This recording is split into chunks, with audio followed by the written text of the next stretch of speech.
आपको ये सिखाना है कि माता का क्या स्थान है।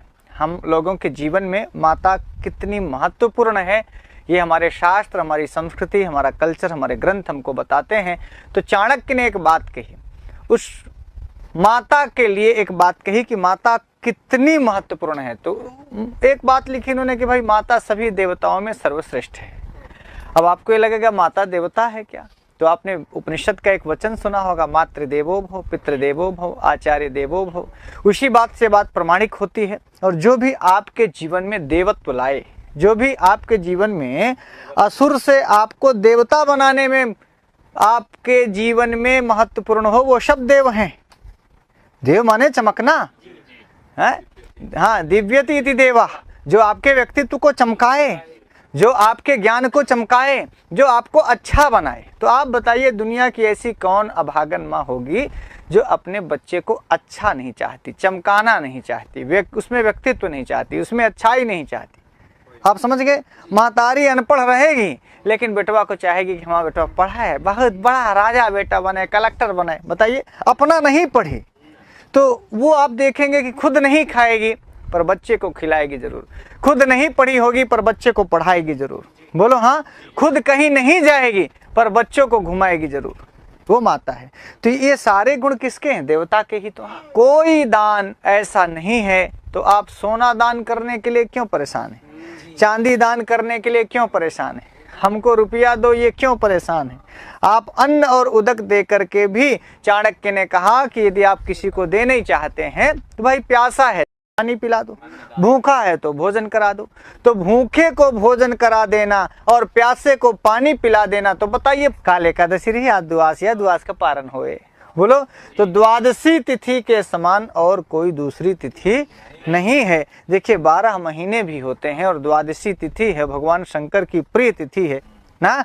गायत्री मंत्र के समान दूसरा कोई मंत्र नहीं है। तो आपको मंत्र जपना हो तो गायत्री मंत्र का जप करें, किसी शुभ काम को करना हो तो द्वादशी तिथि में करें, और यदि आपको दान करने का मन हो तो किसी को अन्न दान और जल दान करें। और देवता यदि आपको चाहिए, देवत्व जो आपके जीवन में लाए, गुरु प्रथम गुरु होते हैं, माता प्रथम गुरु होते हैं।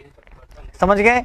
और हमारे उपनिषदों में 33 उपनिषद में कहा गया, मातृदेवो भव, पितृदेवो भव, आचार्य देवो भव, पत्नी देवो भव नहीं लिखा। और आज सब जो है किनारे हो गए, बस एक लाइन बची है। तो हमारे DK BK ने कहा कि गुरुजी लगता है ऋषि जी ने लिखना भूल गए थे, 33 उपनिषद में एक लाइन छूट गई है। बोले कहाँ छोड़ गए? बोले पत्नी देवो भव। श्लोक पढ़ाने का मकसद सिर्फ ये था, चाणक्य नीति, कि भाई साहब आप अपनी माँ को एक बार बचपन से सोचना, आज आप बोल पा रहे हो। एक जमाना ऐसा था जब तुम नहीं बोल पाते थे, तब भी माँ तुमको समझ जाती थी कि मेरा बच्चा प्यासा है कि भूखा है। बोलिए, एक जमाना ऐसा था जब तुम नहीं चल पाते थे, तब कोई हाथ पकड़ करके तुम्हें चलना सिखाती है। देखना वो कौन है? बोलो हाँ या ना। यदि आप ये बातों को बचपन से, मैं इसीलिए कहता हूँ कौन है, यदि आप कभी इस प्रकार से विचार करोगे बचपन से लेकर के आज तक, तो तुम्हें एक देवता दिखेगा। देवता शब्द स्त्रीलिंग में, तो तुम्हें एक देवता दिखेगा, और वो देवी देवता माँ ही है। प्रत्यक्ष देवता कौन है? माँ है। और आपने देखा होगा कभी तुम्हारा कान भी पकड़ी होगी, हर गलती पर जो तुम्हारा कान पकड़ती हो, डांटती हो, बिगड़ती हो, भाई साहब जो तुम्हें, यदि भगवान ना करे, यदि कोई तुम्हारे पास डांटने वाला नहीं है, मतलब तुम बड़े दुर्भाग्यशाली हो। कोई तो ऐसा होना चाहिए जीवन में जो तुम्हें बता पाए, जो तुम्हें बिगड़ पाए, जो तुम्हें मार पाए, जो तुम्हें कह पाए, जो तुम्हारी उलाहना दे पाए, तुम्हारी शिकायत कर पाए, तुम्हें सही रास्ते पे लाता रहे। समझना वो देवता है कि अभी आपके माता पिता हैं। यदि ऐसा है और नहीं है तो समझना आप अपने जीवन में कितने बड़े हैं, कितने पद पर हैं, कितनी प्रतिष्ठा है, कितना वेतन पाते हो, कितना नाव गांव है, ये सब चीज़ें तो हैं ही। और वैसे तो ये मृत्युलोक है, एक दिन हम सबको जाना है। पर जितने दिन भी आपको माँ का प्यार मिल रहा हो। और एक बात और बड़ी खास बात बताता चलूँ, आपने माँ से एक बार बोलना कि अम्मा तुम्हारा प्यार में थोड़ा सा एनर्जी कम हुई है क्या? आप देखें ना, माँ का प्यार, चाहे आप 40 साल के हो जाएं, 50 साल के हो जाएं, 60 साल के हो जाएं, अम्मा को कभी बोरिंग नहीं होती। हो सकता है तुम्हें अम्मा से बोर होने लगा हो सकता हो तुम्हें पत्नी के आने के बाद अम्मा बोरिंग लगती हो, पर एक बार अपनी अम्मा से पूछना कि अम्मा हम तुमको बोर लगते हैं क्या? हम तो आप देखें वहाँ अनकंडीशनल प्यार है, वहां 40 साल के बाद भी जिस दिन तुम नहीं खाओगे ना और बिना खाए घर से चले आओगे पत्नी से लड़ने के बाद, तो हो सकता है पत्नी तुरंत मिजाज में बोले कि हाँ जा, चले जा, खाना बनाए नहीं खाते जा। पर आप कभी माँ की आंखों में जाके देख लेना, 40 साल का बच्चा भी जब घर से बिना खाए निकल जाता पत्नी से लड़के, तो एक रो रही होती है आपके लिए कि हमारा बच्चा आज खा के नहीं गया।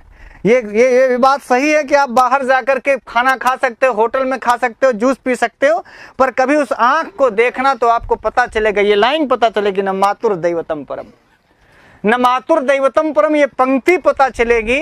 ये माता का कभी भी आपकी ओर से, खासकर संस्कृत पढ़ने लिखने वाले जो आप शिक्षक हैं उनकी ओर से तो कभी भूल से भी अपमान नहीं होना चाहिए ना। माँ का हमेशा सम्मान करें। और ये आप सौभाग्यशाली, मैं बार बार कह दूं कि इससे बड़ी चीज़ शायद आपके जीवन में कुछ और ना हो। यदि आपकी माँ है तो समझना कि आप कभी भी अनाथ हो ही नहीं सकते।